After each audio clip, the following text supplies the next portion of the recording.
Video record کروانے کے لیے بیٹھا ہوں. پہلے میرا ارادہ تھا کہ میں بیان کے دوران ہی اس کا تذکرہ کر دوں گا، لیکن مجھے یہ تھوڑی سی ناانصافی لگی کہ اتنا شاندار کام ہوا، اور مفتی شمائل ندوی صاحب اللہ تعالیٰ ان کی عمر میں برکت دے، انہوں نے ایک ملحد کو اس طرح مدلل انداز میں اور آج کے تقاضوں کے مطابق جو ان کا انداز تھا بات کرنے کا، اس اسٹائل میں، اس انداز میں ان کو جواب دیا جاوید اختر صاحب کو. تو مجھے لگا کہ ایسے بیان کے بیچ میں اپریشیٹ کرنا یہ نامناسب عمل ہوگا. ایک اتنی شاندار کامیابی پر الگ سے مجھے اس پہ مبارکباد کا پیغام ریکارڈ کروانا چاہیے. تو یہ کلپ میں ریکارڈ کروا رہا ہوں. مفتی شمائل ندوی صاحب، اللہ تعالیٰ آپ کو جزائے خیر دے، آپ نے ایک بہت اچھا کام کیا ہے اور صحیح ٹریک پہ چل رہے ہیں ماشاءاللہ. مفتی یاسر واجدی صاحب کا بھی میں ان کو بھی اپریشیٹ کرتا ہوں، اور یہ کریڈٹ مفتی یاسر واجدی صاحب کو بھی جاتا ہے. انہی سے ایتھیزم کے خلاف انہوں نے بہت کچھ سیکھا ہے. مفتی یاسر واجدی صاحب بہت پہلے سے ایتھیزم کے خلاف کام کر رہے ہیں. امریکہ میں ان کے ادارے میں دیکھ کے بھی آیا ہوں، ان کا وزٹ بھی کیا تھا میں نے، اس کا ولاگ بھی بنایا تھا. میرے شیخ حضرت مفتی عبدالرحیم صاحب کا بھی اس بارے میں ایک بیان آیا، انہوں نے ایک بڑی زبردست بات کی ہے کہ اس طرز پہ کام کرنے کی ضرورت ہے، اس طرز پہ کام کرنے کی ضرورت ہے. دیکھیں یہ سارے دلائل ایتھیزم کے خلاف صدیوں سے ہماری کتابوں میں آلریڈی موجود ہیں. بات یہ ہوتی ہے کہ آپ نے اس کو پیش کیسے کرنا ہے. اس زمانے میں پیکنگ جو ہے نا، پیکنگ، اس پہ آپ کو پتہ ہے بہت خرچہ ہے. میں جب شہد کا بزنس کیا کرتا تھا تو مجھے یاد ہے بعض دفعہ میں شاپر میں ڈال کے شہد پکڑا دیتا تھا، تو لوگ کہتے تھے یار اس کو کسی بوتل میں ڈالو. تو اس وقت مجھے اندازہ ہوا کہ پیکنگ جو ہے نا، میں نے اکثر ایک بیان میں ایک واقعہ بھی سنایا ہے کہ ایک جگہ مجھے جانا ہوا زیتون کا تیل خریدنے کے لیے.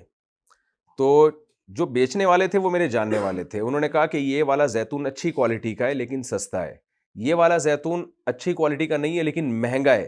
میں نے کہا یہ اچھی کوالٹی کا نہیں ہے، مہنگا کیوں ہے؟ انہوں نے کہا اس کی پیکنگ اچھی نہیں ہے. پیکنگ اس کی اچھی ہے اور لوگ یہ والا خرید رہے ہیں، سستا والا مہنگا خرید رہے ہیں پیکنگ کو دیکھ کے. کیوں؟ پیکنگ کا مطلب کیا ہوتا ہے؟ اس چیز کو پیش کیسے کیا جا رہا ہے.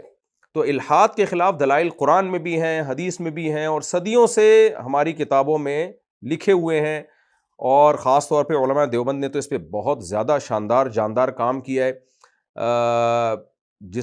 مولانا حبیب کرانوی صاحب کا نام آتا ہے اس میں، اور دیگر بڑے بڑے علماء کا نام آتا ہے. بہت کام ہوا ہے اس پہ. تو بات یہ ہے کہ اس کو پریپریشن کر کے اس کو پبلک کے سامنے لانا کیسے ہے.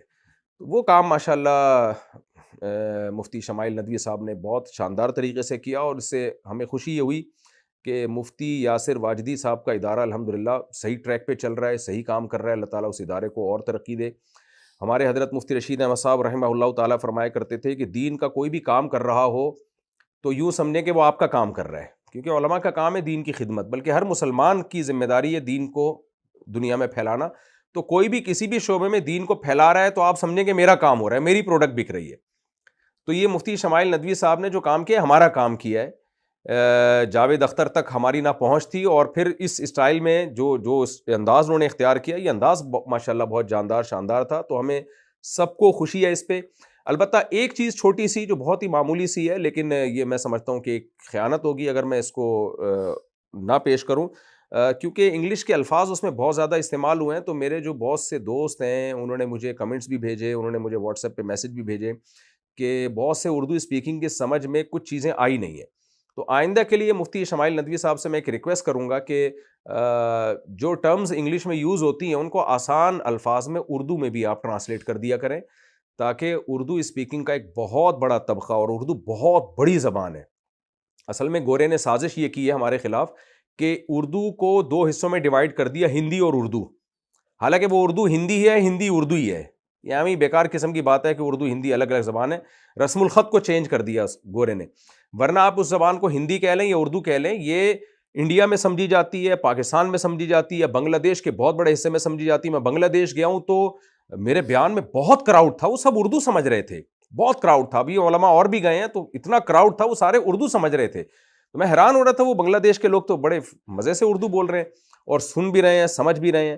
تو بنگلہ دیش کی آبادی کروڑوں میں ہے، پاکستان کی آبادی، ہندوستان کی آبادی، اور پھر پوری دنیا میں اردو پھیلی ہوئی زبان بہت ہے. آپ جہاں بھی ٹریولنگ آپ کی ہو، آپ کو اردو اسپیکنگ کا ایک بہت بڑا مجمع نظر آئے گا. آپ امریکہ جائیں، کینیڈا جائیں، یو کے جائیں، یورپ جائیں، بھرے ہوئے ہیں اردو اسپیکنگ لوگ.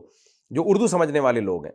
اتنی بڑی زبان ہے, آپ اس کو ہندی کہہ لیں, بے شک ہمیں اصرار نہیں ہے کہ آپ نے اردو ہی کہنا ہے, آپ ہندی کو اردو کہہ لیں, اردو کے ہندی کہہ لیں, تو یہ بہت بڑی زبان ہے.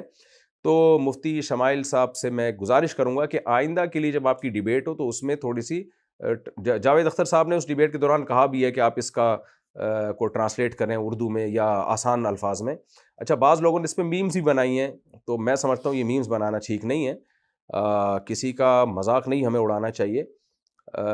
دلائل کی بات, دلائل کی دنیا میں دلائل کے انداز سے یہ اچھی لگتی ہے, یعنی جاوید اختر صاحب کا بعض لوگوں نے اس میں مذاق اڑایا, مذاق اڑانا یہ تھوڑی غیر اخلاقی حرکت ہے. تو آئندہ کے لیے اگر تھوڑے سے ٹرمز جو ہے نا وہ آسان اردو میں ہو جائیں تو اس کا فائدہ یہ ہوگا کہ جو پوری دنیا میں جو اردو سے فائدہ اٹھانے والے لوگ, یعنی اردو سمجھنے والے لوگ ہیں, وہ بھی اس طرح کی ڈیبیٹ سے فائدہ اٹھا لیں گے. ویسے بھی مناظرے کی ایک زبان ہوتی ہے, پہلے سے سلیکٹ کی جاتی ہے کہ یہ اردو میں ہوگا یا عربی میں ہوگا یا انگلش میں ہوگا.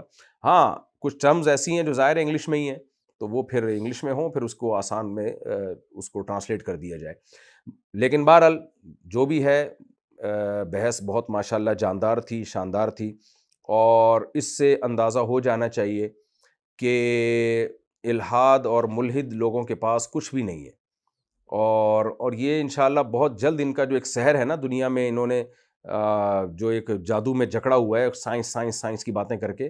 قیصر احمد راجہ صاحب بھی بہت اچھا کام کر رہے ہیں پاکستان میں, وہ بھی بہت جاندار شاندار انداز میں کام کرتے ہیں یہاں پہ, میں ان کو بھی اپریشیٹ کروں گا. آپ ان کی بھی ویڈیوز دیکھا کریں, یعنی عام لوگوں سے میں کہہ رہا ہوں کہ ان کی بھی ویڈیوز دیکھا کریں, کیونکہ ہماری یونیورسٹیوں میں, ہمارے اداروں میں ملحد پروفیسر پیدا ہو رہے ہیں, مذہب بیزار لوگ ہیں, آئے دن کلپ آتے رہتے ہیں ان لوگوں کے اوٹ پٹانگ باتیں, اور یہ سب لبادہ اڑتے ہیں سائنس کا, سائنس کی وہ جو ہے نا وہ بنیاد بنا کے جیسے اپنے آپ کو پڑھا لکھا ثابت کرنے کی کوشش کرتے ہیں. حالانکہ خدا کے وجود کے لیے کوئی راکٹ سائنس کی ضرورت نہیں ہے, 2 اور 2 4 کی طرح بہت آسانی سے خدا کا وجود سمجھ میں آ جاتا ہے.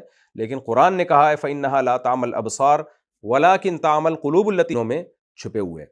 تو اللہ تعالیٰ سے میں دعا کرتا ہوں کہ اس بحث مباحثے کی میں جو مفتی شمائل ندوی صاحب کو فتح ہوئی ہے, اللہ تعالیٰ اس کی برکتیں پوری امت کو نصیب فرمائے. اور ہمارے ہاں جو ایک چیخ و پکار کا ایک معمول ہے مناظروں میں, ہا ہو رن رن ٹھش پش, اس طرح کا جو چل رہا ہوتا ہے, یہ چیز بھی سیکھنے کی ہے کہ اس طرح تمیز سے بھی بحث مباحثہ ہو سکتا ہے. جزاکم اللہ تعالی احسن الجزا.